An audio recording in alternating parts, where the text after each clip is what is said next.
What if I told you that your zip code could determine your health, wealth, and future?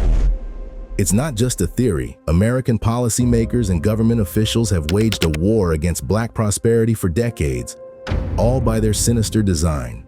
What if I told you that Black communities have higher rates of heart disease, asthma, and cancer, all because of where they live? What if I told you that the incarceration rate for Black people is 6 times higher than the national average, and police are 57% more likely to arrest you in predominantly Black neighborhoods? This is all intentional. Even the food that has been fed to us is worse, in an attempt to weaken us and silence our voices. Health, education, policing, you name it. Bit by bit, America has systematically prevented Black people from living as equals, and it was all codified into law by white politicians and legislators, men who feared the potential power of a united Black community. Today on Black Stories Untold, we're telling the story in full, including the government policies that ended up creating decades of institutionalized racism that destroyed the lives of millions of African Americans. The truth has been hidden for too long, and it's time to bring it into the light. The hidden war on Black prosperity didn't just happen by chance. It was carefully orchestrated through a series of government policies that would shape the racial landscape of America for decades to come. But to find out where it all started, let's turn back the clock to 1933. America is right in the middle of the Great Depression, and life is as bleak as ever. 1 out of every 4 Americans are unemployed, and bread lines are on the corner of every street. When Americans tried to withdraw their savings from the banks 4 years earlier and were refused, many were left homeless and hopeless. The banks had betrayed the American people, and American wages had fallen by over 42% between 1929 and 1933. The government was desperately searching for answers. Enter Franklin Delano Roosevelt with promises of a New Deal to revitalize the American people. Social Security was introduced, and the Public Works Administration was created to help create employment and revive the economy. Roosevelt also created the Homeowners Loan Corporation, designed to provide home buying opportunities to middle-class Americans. On the surface, this agency seemed like a lifeline for homeowners facing foreclosure, but beneath its benevolent facade lurked a sinister system that would codify racial discrimination into official policy. The Homeowners Corporation introduced what they called residential security maps. These methods of ensuring residential security were in reality just tools of segregation.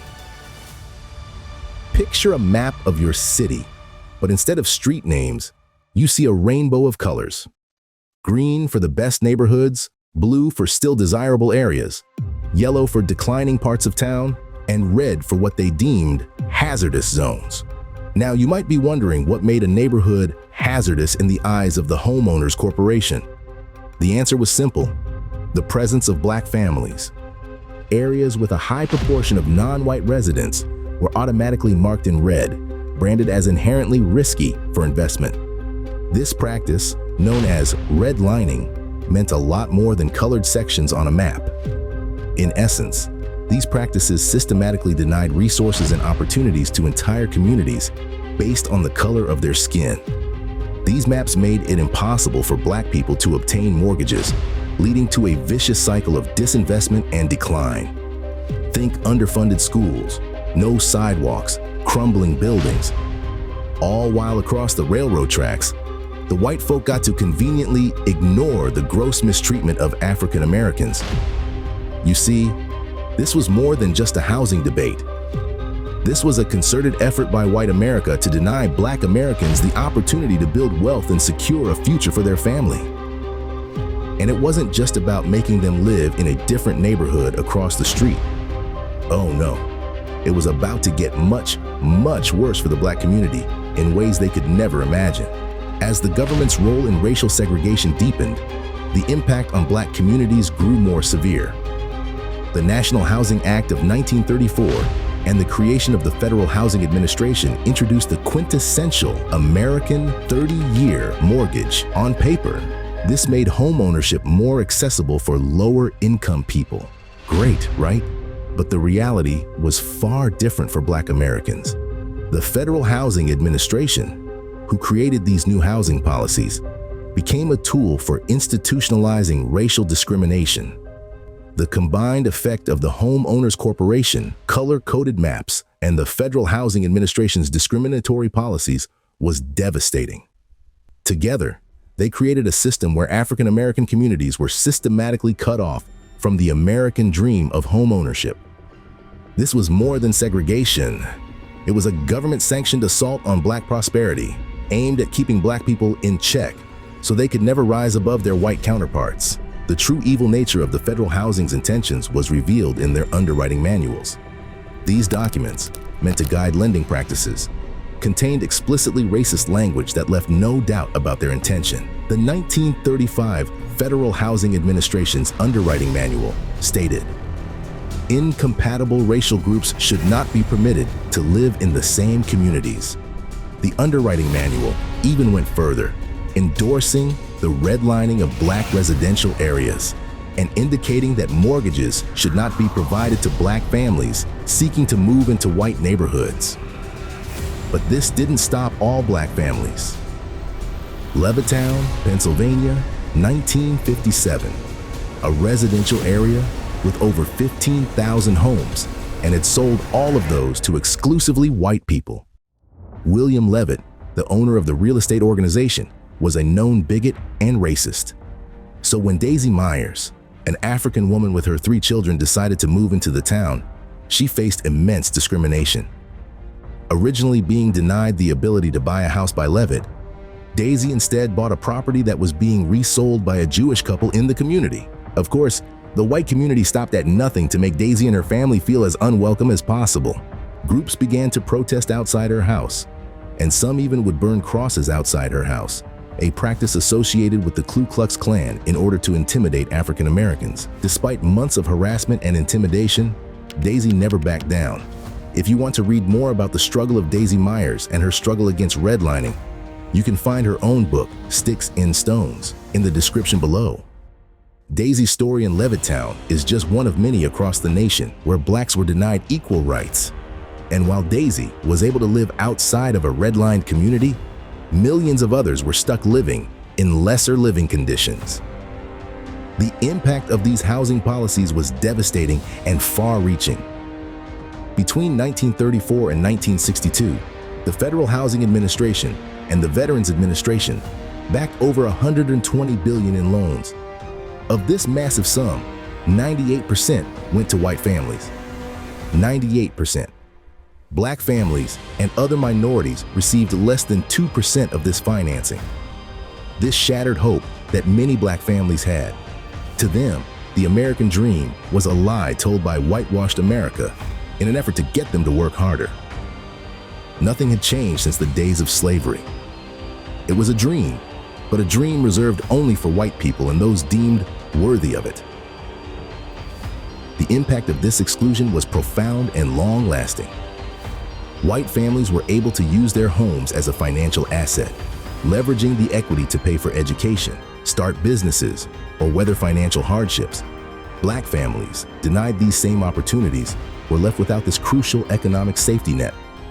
Redline neighborhoods, marked as high risk by government policies, were denied loans regardless of the creditworthiness or income of Black applicants. This practice effectively trapped Black families in areas of disinvestment where property values stagnated or declined over time. The systematic exclusion of Black families from federal home loan programs resulted in the racial wealth gap that still persists today. Even now, decades after the Fair Housing Act of 1968 banned redlining, the effects of this discriminatory policy continue to be felt in Black communities. In the Northeast and Midwest, many of the areas that were once redlined remain some of the most segregated parts of the country. A recent study found that formerly redlined neighborhoods are still predominantly inhabited by Black, Latino, or Asian populations, while areas that were once green-lined, deemed desirable for investment, remain mostly white. Richard Rothstein, author of The Color of Law, noted that while the Fair Housing Act banned redlining, it did nothing to undo the damage of decades of housing discrimination. The wealth-building opportunities denied to Black families for generations couldn't be restored with the stroke of a pen. The Great White Wealth Transfer, as this period can accurately be described, set the stage for generational economic inequality. White families were given a decades-long head start in building wealth, while black families were left at the starting line, burdened by systemic barriers to economic progress. But this goes much deeper. There's a much darker side of the story we're just getting into, one conveniently left out in history textbooks. But before we continue, if you like the content you've seen so far and want to see more, please like and subscribe to the channel. It helps out immensely and helps spread our message to the world. We need proper education about the real history behind our people. And with your help, we can make this a reality. You might think that once black families were pushed into these redline neighborhoods, that was the end of it. But the truth is far worse. Redlining's poison had seeped into every aspect of black life, creating a web of disadvantages that perpetuated the vicious cycle of poverty. But this wasn't by accident. It was by design. A landmark 1987 report by the United Church of Christ, entitled Toxic Waste and Race in the United States, found that race was the most significant indicator for the placement of toxic waste sites, ahead of socioeconomic status. Communities of color are often intentionally subjected to the brunt of environmental hazards. Let me repeat that. Minority communities are intentionally targeted for toxic waste sites. This is unreal. Are we seriously going to stand by, quiet about this? Who knows how much this has affected those suffering in these communities? Flint, Michigan, a predominantly black community, was also at the forefront of the news back in 2014 due to the contamination of lead within their water supply. Corroding pipelines and aging water infrastructure left thousands of black Americans exposed to dangerously high levels of lead. This brings up the question, how many other black communities have been exposed to toxic chemicals without our knowledge? Where does the rabbit hole end? Even the air in these communities is tainted by racism. A 2022 study showed that residents in previously degraded neighborhoods live nearly twice the density of oil and gas wells compared to those in formerly A-graded areas. This exposed them to pollutants known to cause cardiovascular disease, impaired lung function, and preterm birth. The stark reality of this environmental racism was painfully clear. Black communities were literally being poisoned by the air they breathed and the water they drank. While white neighborhoods enjoyed parks and green spaces, redlined areas were choked with pollution and devoid of these public amenities so graciously granted to white folk.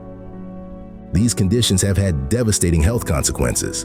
In Detroit, a study found that black adults living in historically redlined areas faced an 8% higher risk of heart failure than those in non-redlined neighborhoods.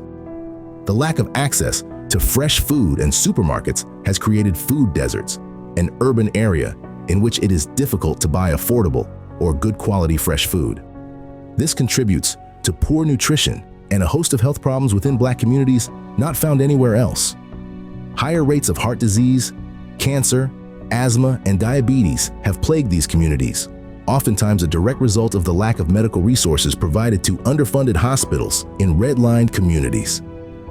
Studies found that black patients at MLK Community Hospital, a hospital in Los Angeles serving primarily minority patients, lacked access to antibody therapies, external lung machines, and other specialized care equipment for their patients. As a result, black patients with COVID-19 had an 11% greater risk of 30-day inpatient mortality compared to white patients. The ripple effects of redlining have touched every aspect of black life. Perhaps most heartbreaking is the impact on black families' futures. Another study found that health inequities attributed to redlining were so significant that black Detroiters died 5 to 15 years earlier than their white counterparts. What once began as a government policy to help improve middle-class families has led to the systematic shortening of black lives. 5 to 15 years. That's an entire decade of life stolen away from black people all across America. Why aren't more people talking about this? This wasn't just neglect. It was a calculated effort to keep black communities down, to deny them the basic building blocks of a good life. The government didn't just refuse to invest in these areas, they actively worked to make them unlivable. The legacy of redlining didn't just stop at the doorstep of Black homes. It has seeped into the very institutions meant to uplift and educate their children. The American dream of equal opportunity through education was nothing more than a cruel joke for those trapped in redlined neighborhoods. The stark contrast between schools in redlined areas and those in wealthier, predominantly white neighborhoods is nothing short of educational apartheid. In Detroit, the effects of redlining have been particularly devastating. The school district boundary between Detroit and the nearby Grosse Pointe, for example, remains one of the most divided in the country. 3/4 of Grosse Pointe students are white, and the district receives nearly $2,000 more per student in state and local funding than Detroit. This disparity in education isn't just about buildings and books. The lack of resources means fewer opportunities for advanced classes, extracurricular activities, and college preparation. Black students are being set up to fail before they even have a chance to succeed. The ripple effects of this educational inequality have been far-reaching and devastating. Without access to quality education, Black youth are facing limited employment prospects. As one expert noted, when it comes to health, one's zip code matters more than one's genetic code. This statement rings painfully true for education as well. The zip code a child was born into determined their educational opportunities and, by extension, their future. As we look at struggling schools, outdated textbooks, and the overwhelmed teachers, we see more than just underfunded institutions. We see the deliberate and ongoing sabotage of Black progress. We see the continuation of a war on Black prosperity that had begun with those red lines on a map and now has played out in classrooms across America.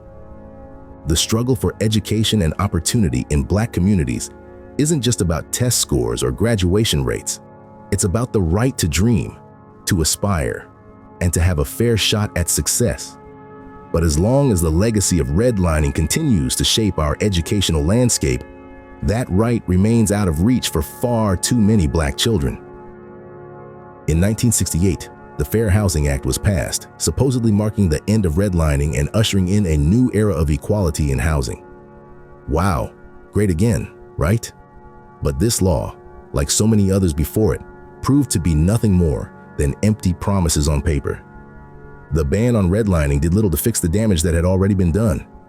Decades of discrimination had left deep scars on Black neighborhoods, and simply declaring redlining illegal wasn't enough to heal those wounds. Even today, Black people face significantly more challenges in getting a mortgage or home loan compared to their white counterparts. Black and Hispanic homebuyers also encounter additional hurdles in securing mortgages. Black and Hispanic applicants experience higher denial rates for mortgage applications compared to their white and Asian counterparts, according to data from the Home Mortgage Disclosure Act. But the cruelty of the system doesn't stop there. As if denying opportunities wasn't enough, a new form of discrimination emerged: reverse redlining. This insidious practice saw lenders specifically targeting minority communities with predatory loans and sky-high interest rates. They exploited the lack of lending competition in these areas, preying on Black families who had been systematically denied access to fair financial services. The impact of these practices was devastating. In the 1980s, investigative reporter Bill Dedman exposed how Atlanta banks would readily lend in lower-income white neighborhoods, but refused to do so in middle-income or even upper-income Black areas. Dedman, conducting a 5-year survey in the Atlanta metro area, found that Blacks are rejected more than twice as often as whites when they apply for home loans at America's Savings and Loans, according to government records of $1 trillion in loan applications analyzed by the Atlanta Journal-Constitution. The records of 10 million applications from every savings and loan in the country reveal a lending gap so pervasive and so wide that in much of the country, high-income Blacks are rejected at the same rate as low-income whites. This stark disparity revealed the ugly truth that race, not income or creditworthiness, was the determining factor in these lending practices. As recently as 2015, banks were caught conducting these reverse redlining with little, to no consequences. This lack of any sort of accountability for these banks has led to a surge in predatory lending, with banks offering loans they know borrowers won't be able to repay. Despite laws meant to ensure equality, the reality for Black Americans remains one of systemic discrimination and economic exploitation. The legacy of redlining continues, not just in the segregated neighborhoods it created, but in the ongoing practices that continue to deny Black families the opportunity to build wealth and secure their futures. As the illusion of progress crumbled, a new threat emerged from the shadows of redlining's legacy. The very neighborhoods that had been starved of resources and opportunity now faced yet another form of oppression: over-policing. The redline neighborhoods, already struggling under the weight of economic neglect, had become targets for aggressive policing tactics. Police departments, fueled by racist stereotypes and biased policies, turned these communities into virtual war zones. Black people were arrested at a rate 5.36 times that of white people. Gene Demby from NPR puts it bluntly: housing segregation means we are having vastly different experiences with crime and vastly different experiences with policing. This means that simply living in a certain area could make you a target for police harassment. In these over-policed areas, residents find themselves caught in a suffocating web of surveillance and suspicion. Stop and frisk practices become routine, with Black individuals subjected to humiliating searches based on nothing except the color of their skin. The constant threat of police interaction helps add to an atmosphere of fear and distrust, once again reinforcing racist Black stereotypes. This over-policing doesn't make these neighborhoods safer. Instead, it creates a toxic environment where residents can't trust the very people sworn to protect them. As we look at the legacy of redlining and its impact on policing, we see a system designed to perpetuate inequality. The same neighborhoods that were denied economic opportunities through redlining are now being subjected to aggressive policing tactics that further hinder their ability to thrive. The over-policing of redlined neighborhoods stands as a stark reminder of how deeply entrenched racism is in American institutions. It shows us that the lines drawn on maps decades ago continue to shape the lives of Black Americans today, dictating not just where they can live, but how they're treated by those in power. The intersection of redlining and policing represents a dangerous convergence of historical injustice and contemporary oppression, a testament to the enduring legacy of America's racist past. Thankfully, efforts have been made to combat the atrocious scar redlining has left across America. The fight for justice is far from over, but in recent years, we've seen a surge of community activism and grassroots movements dedicated to addressing the ongoing impacts of redlining. Organizations like the Greenlining Institute in Oakland, California, have been at the forefront of this battle, pushing for reforms that benefit previously redlined neighborhoods. These groups understand that change wouldn't come from the top down. It has to start in the communities that have been most affected. The Community Reinvestment Act, passed by Congress in 1977, was a step in the right direction. It required banks to apply the same lending criteria in all communities, regardless of their racial makeup. While it wasn't a cure-all, it was a clear signal that the days of unchecked discrimination were coming to an end. In more recent news, President Biden has made redressing racial inequities a key framework for his initial American Jobs Plan proposal. His initiative would allocate 40% of environmental infrastructure benefits to disadvantaged communities. However, many of the programs in the Jobs Plan that would tackle historical racial inequities have been shrunk or gutted from the bipartisan deal passed in the Senate. However, the fight for justice isn't just about changing laws. It's about holding those responsible accountable. In recent years, we've seen a series of settlements that have forced banks to reckon with their discriminatory practices. Associated Bank agreed to a $200 million settlement over redlining in Chicago and Milwaukee, requiring them to open branches in non-white neighborhoods. Evans Bank in New York settled for $825,000 after an investigation uncovered the erasure of Black neighborhoods from mortgage lending maps. These settlements represent a step towards acknowledging past wrongs and working towards a better future. Perhaps one of the most significant developments in the fight against redlining has been the growing discussion around reparations. The idea of financial compensation for affected communities has gained traction as more people recognize the deep, lasting impact of redlining on Black wealth and prosperity. While the concept of reparations remains controversial, it's opened up important conversations about how to address historical injustices and close the wealth gap created by decades of discrimination. Education has also played a crucial role in the fight for justice. Programs like the Healing Between the Lines course at Wayne State University School of Medicine in Detroit began teaching about the impact of systemic inequities, such as redlining on health. These initiatives empowered a new generation to speak up and advocate for change, equipping them with the knowledge to challenge deeply ingrained systems of oppression. As we look back on these modern efforts to address redlining, we see a story of resilience, determination, and hope. While the road ahead remains long, the fight for justice has gained momentum. Each settlement, each policy reform, and each community initiative represents a step towards dismantling the legacy of redlining and building a more equitable future for all Americans. Now that we've seen the fight for justice, it's time to talk about what we can all do to dismantle the legacy of redlining. So, what can we do about it? First, we gotta educate ourselves and others, learn about redlining, how it started, and how it's still hurting people today. Share this video with your friends and family, and let others know that redlining isn't just an issue of the past. It's a modern-day problem that requires awareness from everyone. Remember, this isn't just a Black issue. We all lose when part of our society is held back. So, let's step up and do something about it. The fight against redlining isn't over. It's just getting started. If you enjoyed this content, comment down below what you would like to see covered next. And thanks for watching our video.